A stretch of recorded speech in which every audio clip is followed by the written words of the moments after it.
Landlords Podcast. And we are live. So I just wanted to show you just briefly.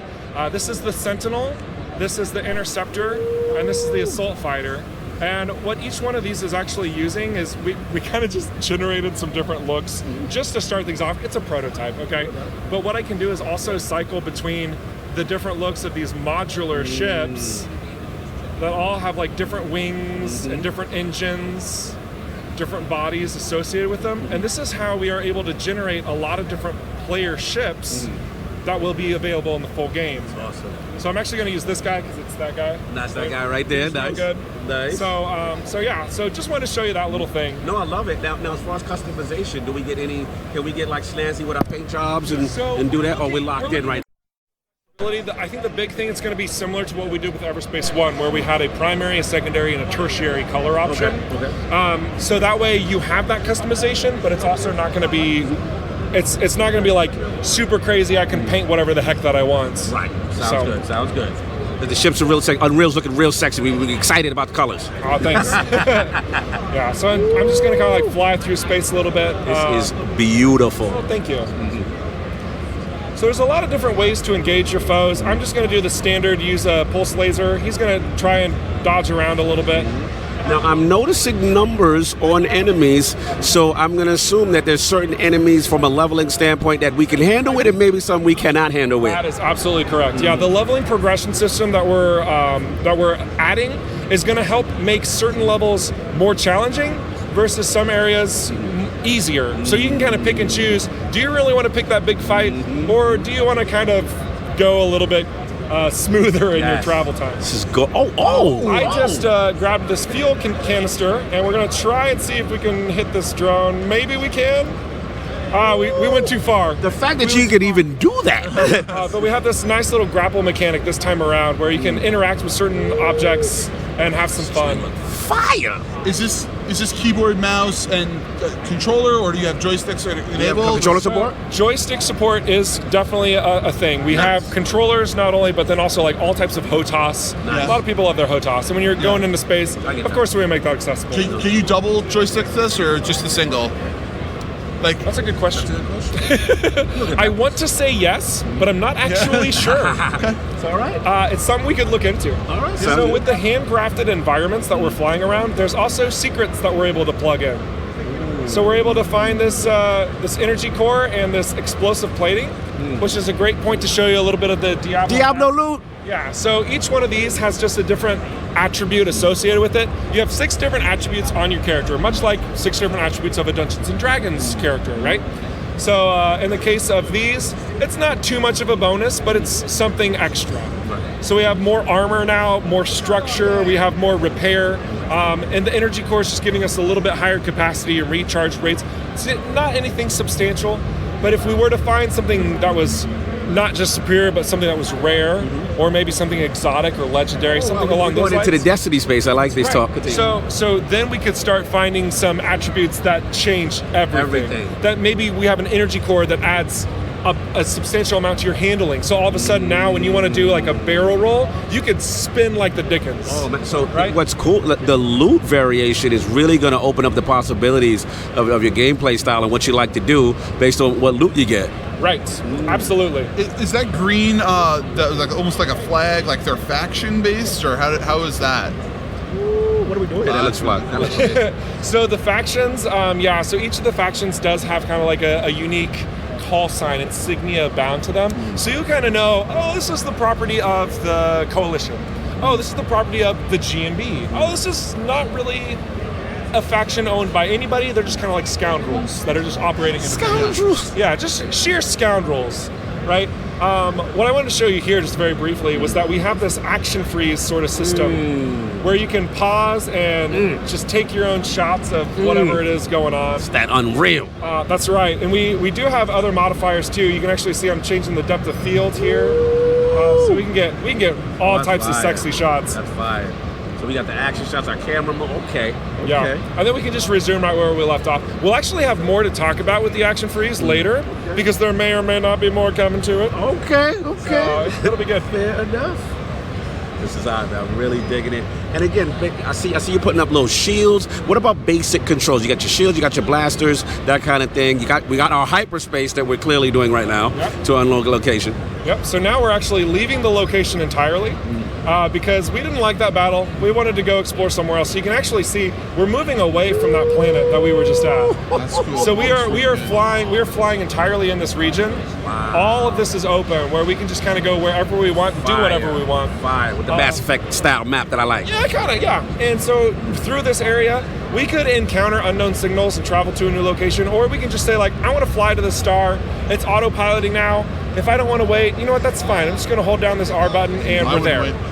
So it's, we have this fast-paced nature of the game. We just want to make sure that it continues to be fast-paced. We don't want you to wait around if you don't want to. If you don't want to. Awesome. If you want to take that leisurely stroll across the stars, by all means.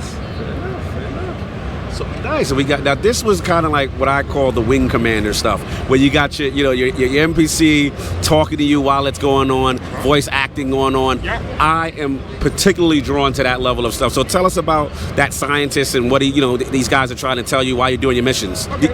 Yeah. So this scientist in particular, he's actually in this location. And he's saying, "Hey, I need some help because my solar panels got all messed up, and I need you to fix them. And I'm willing to pay you if you help me out." Nice. I actually ignored him. But if we wanted to, we could go talk to him and we could complete that mission. Gotcha. And there's going to be a lot of different characters that you encounter in the world that will provide those different opportunities to you, should you take them on. Sometimes they might not be opportunities. Sometimes they might be traps. Oh, wow. After all, this is a continuation of a story, and your character may or may not be well known in this area. Gotcha. Let me ask you this question. Again, story beat sounds great, progression. Now, are there bosses in Everspace too? Oh my goodness, I need to travel to another location for that. 'Cause I may need to see that. Yeah, and I think that would be a lot of fun to show. Yeah, because you got these cool dog fights, these cool enemies, but it'd be cool to take on some challenging things. Of course. And yeah, we had a lot of larger ships in Everspace 1. We want to take that and just take it to the next level, really. So what we're doing is we're making an assortment of medium-sized enemies to ones that are so large that when you engage them, you can fly inside of them. Woo! So a lot of possibilities there. Fire. So we're gonna take out this little guy. Actually, it looks like the GMB, this faction nearby, they don't actually like outlaws at all. Wow. So they're just assailing them from afar. Hopefully they don't shoot us a little bit. Right. Now, can you change your relationship with factions? You can, and that's going to be through just kind of the decisions you make, jobs that you pick up, and where you're going. Gotcha. It's not anything super crazy deep. I do want to put emphasis on that, just because, at its core, this is an arcadey space shooter.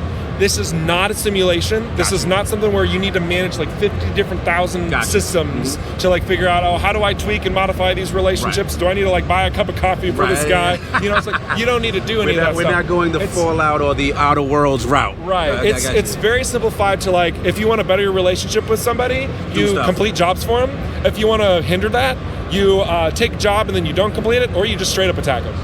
Okay. That's going to be most of the give and pull of these relationships. Gotcha. And those relationships do open up and close opportunities to you. That's what's up. Nice. So this guy coming through the warp gate, this is an outlaw destroyer. One type of larger enemies that you're going to be encountering.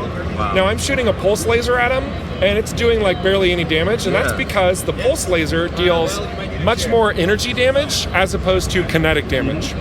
And each of these different types of DPS are going to be more beneficial to use versus types of enemies, essentially. Energy is great against shields, Kinect's great against armor. Gotcha. So I want to change over to this autocannon, which is going to plow right through this armor.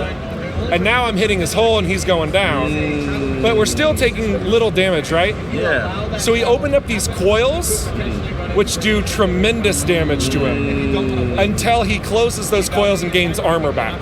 So there are weak points that you can figure out. Boss mechanics. That's right.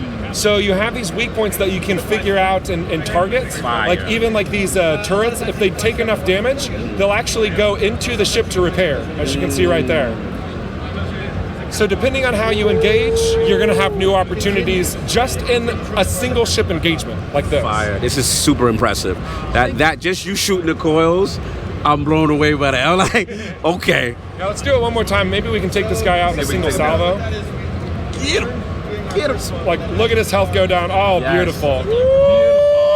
Look at the destruction. Wow. Now, It's and beautiful. The pieces breaking The away. freaking way. Oh, the detail. And I do want to just mention for everybody watching out there, this is still work in progress. Did that look easy? Yes. Was it easy? Yes. Will it be like that in the full game? No.